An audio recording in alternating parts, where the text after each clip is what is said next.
Story time, fellers.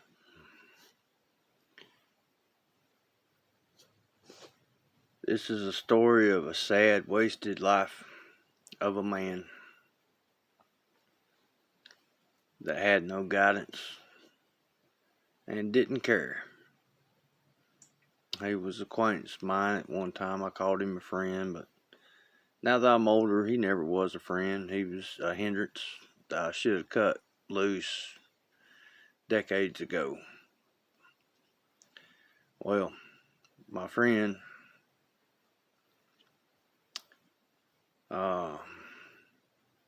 he just get fucked up beyond recognition in a food bar, for those old enough to remember that.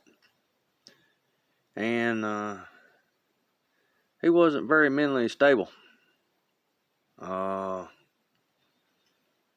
violent. Past. Very dumb decisions.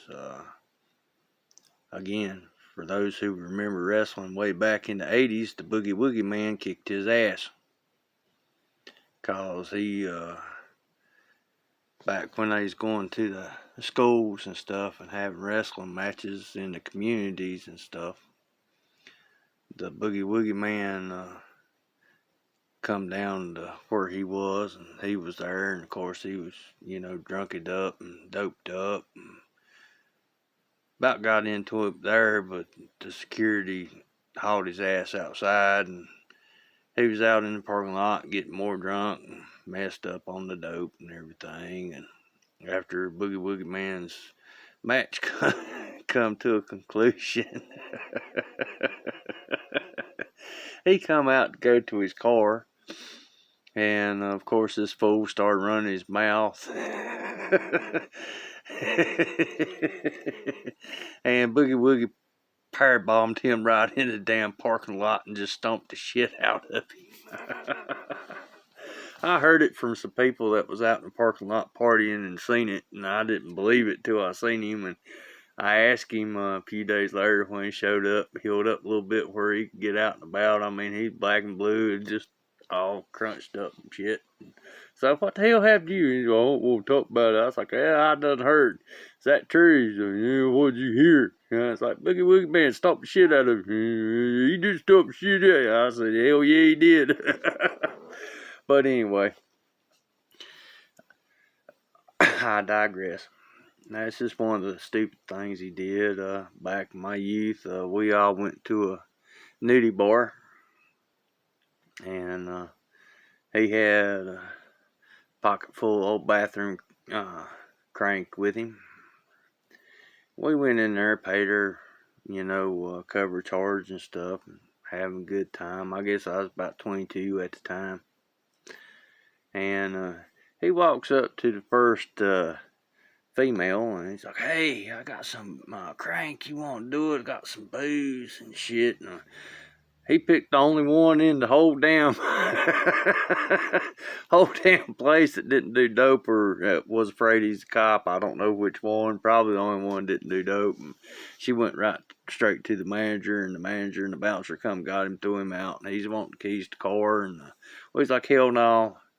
And we wouldn't even open up the door, because if you went out, you had to pay another cover charge to go in.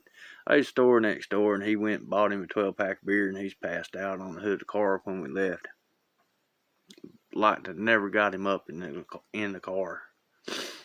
But this story of his life decisions that he made.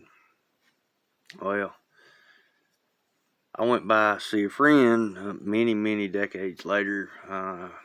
Well, actually, it was 15 years ago. As a matter of fact, no, 14 years. A little over 14 years ago, because he got 14 years in prison. He got out in May, I think. He's there at my friend's house, and me and him worked together, but didn't have nothing going on. And I was just going, piddle around there and hang out, see if we could get into something. Maybe make a few dollars, hauling scrap, or, finding something to do, make a few dollars. Or just get something done. He was there. I got there at 9 o'clock in the morning, and he hadn't been long got out of prison again, because he spent majority of his life in prison. It's like he liked prison better than he liked breathing fresh air and living. But a lot of men's that way, unfortunately. They get institutionalized and they do better in prison. Just can't handle the world. Well, he had some old messed up female with him, old gutter whore. And my buddy come up to me before he got close enough, whisper, say, "Hey, we're going to work." I was like, "Okay." And he at this time of the morning, him and her done drunk about a fifth of liquor. I didn't know it, and my friend didn't know it till after they left and everything. They's eating Xanaxes, and who knows what else they's doing. But do know that they was eating Xanaxes because it come out in the paper that they had them, and the toxicology on him and the ones that died had or the other woman with him that got paralyzed had Xanaxes in her system, and one of the girls that they hit head on died, and the other one was paralyzed from the neck down, and he spent 14 years in prison for it. Now, he got hold of my buddy by social media, and my buddy wouldn't really talk to him, but he didn't ignore him. He'd say a couple things, and me and him talked, and we was in agreement that, I don't wish him no harm. I hope he has a great life, but he's up in Yankee land. No offense to the ones up there that listen to me, but he's up there in Yankee land in Pennsylvania, somewhere like that, and he got a Kool-Aid haired feminazi freak and married her and everything, but I never want to see him again, and my buddy didn't either. Though I don't wish him any ill. I hope he learned his lessons, straightened up and everything, and he said he wasn't coming back around here because he following the same ways, and he wasn't drinking or drugging or nothing, and he proud of his step kids and step grandkids, and call them kids to him and everything. But don't be like him. Take respect for yourself. Take responsibility for yourself. Unfortunately, I've known way too many people like him. He just popped in my mind. I don't know why, but he did. Hope he's okay. And honestly, I wish him nothing but good, but I really don't want, him around me. If I never see him again, that's fine with me.